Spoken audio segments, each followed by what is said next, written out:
लिया के जाने के बाद काइल और जैन का रिश्ता बाहरी दुनिया के लिए और भी ज्यादा मजबूत हो गया। काइल ने अब जैन को यूनिवर्सिटी तक छोड़ना और लेना शुरू कर दिया था। जैन को अब अकेला नहीं छोड़ा जाता था, न क्लास के बीच में न कैफे में। काइल का ये नियंत्रण अब खुलकर सामने आ रहा था। जैन डर और प्यार के एक अजीब मिश्रण में फंसा हुआ इस नए नॉर्मल को स्वीकार कर रहा था। एक शाम जब काइल जैन को लेने आया तो जैन की मुलाकात एक नए क्लासमेट से हुई। उसका नाम एलेक्स था और वो लिया की खाली सीट पर बैठा करता था। एलेक्स बहुत तेज दिमाग का था। हाय जैन, मैं एलेक्स। मुझे एथिक्स के नोट्स चाहिए थे। ओह, हाय एलेक्स। हाँ, मैं तुम्हें ईमेल कर दूंगा, पर मुझे अभी जल्दी है। जरूर, पर मैं तुमसे लिया के बारे में बात करना चाहता था। लिया? क्या हुआ उसे? मुझे ये सब बहुत अजीब लग रहा है। Family crisis? मैंने डीन के ऑफिस में अपने दोस्त से पूछा। उन्होंने कहा कि लिया ने बहुत जल्दबाजी में सब कुछ छोड़ा और लिया के सोशल मीडिया पर उसकी बहन ने पोस्ट किया है कि उनकी फैमिली में सब कुछ बिल्कुल ठीक है, कोई क्राइसिस नहीं है। जैन का दिल तेजी से धड़कने लगा। एलेक्स ने वही शक जाहिर किया जो जैन अपने अंदर दबा रहा था। काइल ने झूठ बोला था। यह बात अब जैन के लिए एक ठोस सबूत बन गई थी। हो सकता है कि उसकी बहन झूठ बोल रही हो। शायद, लेकिन तुम काइल के साथ इतने डरे हुए क्यों दिख रहे हो जैन? वो तुम्हें यहां लेने आया है। क्या वो तुम्हें इतनी कसकर पकड़ता है कि तुम सांस भी नहीं ले पाते? एलेक्स की सीधी बात जैन को चुभ गई। जैन को लगा कि वो अब इस जाल से निकल नहीं पाएगा। तभी काइल ने अपनी कार का हॉर्न 2 बार बजाया, एक चेतावनी का संकेत। जैन जानता था कि उसे अब तुरंत जाना होगा। मुझे सच में जाना होगा एलेक्स। प्लीज मुझे नोट्स के लिए मैसेज कर देना। जरूर, पर जैन, अगर तुम्हें कोई दिक्कत है तो मुझे बताना। मुझे लगता है कि लिया का गायब होना और तुम्हारे बॉयफ्रेंड की ये ओवर प्रोटेक्टिवनेस, दोनों में कुछ गहरा संबंध है। जैन तेजी से काइल की कार की ओर भागा। वो कार में बैठा, उसका चेहरा सफेद पड़ गया था। काइल ने तुरंत भांप लिया कि कुछ हुआ है। वो लड़का कौन था? तुम उससे इतनी देर क्या बात कर रहे थे? वो एलेक्स है। उसने बस नोट्स मांगे थे। मैंने उसे मना कर दिया। मना कर दिया? अच्छी बात है। और वो लिया के बारे में क्या बोल रहा था? वो बस कह रहा था कि वो उसे मिस करेगा, कुछ नहीं खास। काइल ने जैन के हाथ पर अपना हाथ रखा। उसकी पकड़ बहुत कसकर थी, जिससे जैन को दर्द हुआ। काइल ने जैन की आंखों में देखा। जैन ने अपनी आंखें नहीं हटाईं। वो जानता था कि अगर वो नजरें चुराएगा तो काइल समझ जाएगा कि वो झूठ बोल रहा है। तुम बहुत अच्छे हो जैन, तुम हमेशा मेरे लिए सही करते हो। और वो एलेक्स, वो ज्यादा स्मार्ट बनने की कोशिश कर रहा है। उसे जल्दी ही पता चल जाएगा कि अपने काम से काम रखना कितना जरूरी होता है। काइल ने कार स्टार्ट की। जैन को पता था कि काइल का इशारा क्या था। एलेक्स अब अगला निशाना था और ये सब जैन के नाम पर हो रहा था। जैन अब केवल काइल के प्यार में फंसा हुआ एक पीड़ित नहीं था, वो इस छल का एक अनचाहा साथी भी बन गया था। जैन ने कार की खिड़की से बाहर देखा। वो अब सिर्फ एक ही बात चाहता था, सच जानना कि काइल ने लिया के साथ क्या किया था और क्या वो कभी इस पोजेसिविटी के जाल से आजाद हो पाएगा। अगले 2 दिन जैन के लिए घुटन भरे थे। काइल ने एलेक्स को लेकर कोई बात नहीं की, लेकिन जैन जानता था कि यह तूफान से पहले की शांति थी।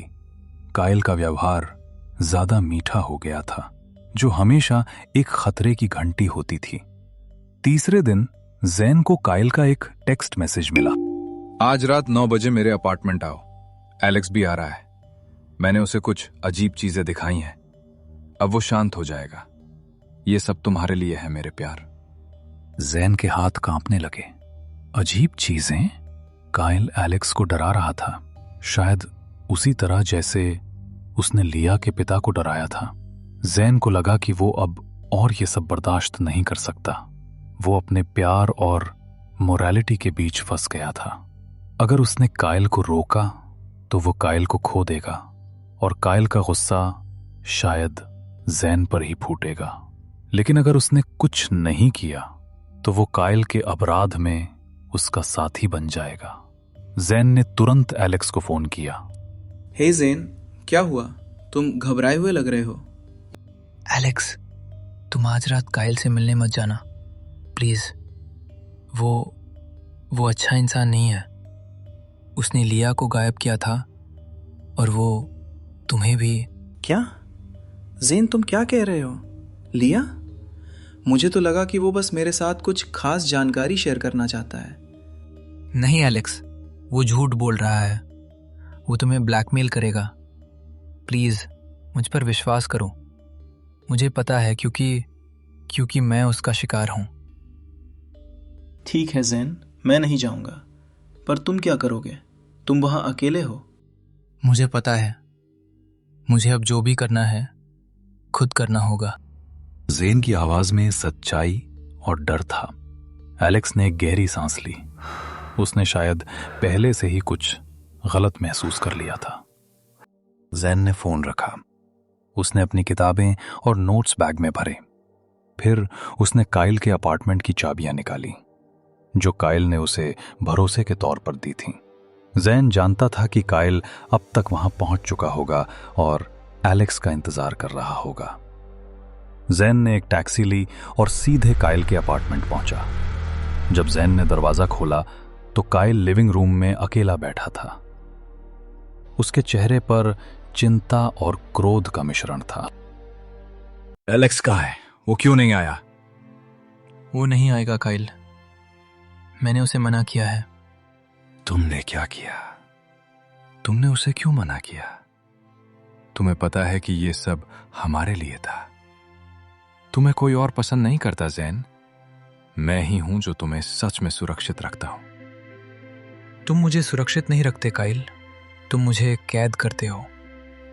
तुमने लिया के साथ जो किया वो प्यार नहीं था, वो धोखा था।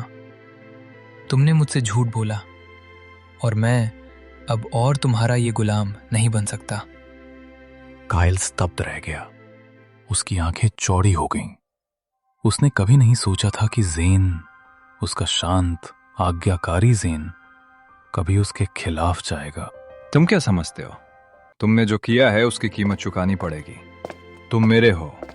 तुम कहीं नहीं जा सकते। मुझे तुम्हारा ये पॉजेसिव प्यार नहीं चाहिए कायल। मैं तुम्हें छोड़ रहा हूं और मैं पुलिस को सब बताऊंगा। कायल ने ज़ेन का हाथ पकड़ा। उसकी पकड़ इस बार दर्दनाक थी। ज़ेन ने खुद को छुड़ाया। उसने देखा कि कायल के चेहरे पर अब सिर्फ पागलपन था। कायल ने ज़ेन को छल से, प्यार से और डर से बांध रखा था। तुमने जो कुछ भी किया कायल, वो सब अब रिकॉर्ड हो चुका है। लिया के बारे में, एलेक्स के बारे में, सब कुछ। ये तुम्हारा छल अब खत्म होता है। कायल के चेहरे पर एक पल के लिए डर और फिर बदला लेने का भाव आया। उसने ज़ेन को अपनी ओर खींच लिया, लेकिन ज़ेन ने अपने बैग से छोटी सी रिकॉर्डिंग डिवाइस निकाली जिसे उसने अपार्टमेंट में आते ही ऑन कर दिया था। ज़ेन ने कायल को धक्का दिया और अपार्टमेंट से बाहर भागा। कायल, जिसने हमेशा नियंत्रण रखा था, अचानक अकेला पड़ गया। उसका पॉजेसिव प्यार अब उसका सबसे बड़ा अपराध बन गया था। ज़ेन ने प्यार को नहीं बल्कि अपनी आजादी को चुना। ज़ेन ने उस रात पुलिस को फोन किया। कायल के रिकॉर्डिंग और ज़ेन की गवाही के दम पर पुलिस ने तुरंत कायल को उसके अपार्टमेंट से गिरफ्तार कर लिया। कायल का छल और ब्लैकमेल का घिनौना खेल अब कानूनी हकीकत बन चुका था। ज़ेन ने एलेक्स को सारी बात बताई और एलेक्स ने लिया से जुड़ी जानकारियां जुटाने में ज़ेन की मदद की। ज़ेन ने अपने जीवन का वो काला अध्याय बंद कर दिया। उसने यूनिवर्सिटी में लिया के बारे में सच बताया और एक डर जो उसे रोज घुटन देता था वो दूर हो गया। उधर कायल की दुनिया पल भर में बिखर गई। उसके माता पिता ने, जो हमेशा उसे पैसे और ताकत से बचाते थे, इस बार उसका साथ छोड़ दिया। उन्हें पता चल गया था कि कायल ने अपने पोजेसिव पागलपन में कितनी बड़ी गलती की है। तो क्या दोस्तों, कायल को कभी अपनी गलती का एहसास होगा? क्या जेन कभी कायल को माफ कर पाएगा, या फिर ये दोनों अब कभी दोबारा मिल ही नहीं पाएंगे? आपको क्या लगता है? अपनी राय हमें कमेंट्स में जरूर बताएं। और हाँ, कहानी का पार्ट 3 देखना बिल्कुल मत भूलिएगा। ऐसी ही और कहानियों के लिए BL होमीज टीवी फैमिली का हिस्सा जरूर बने और सब्सक्राइब करके अपना प्यार दिखाएं।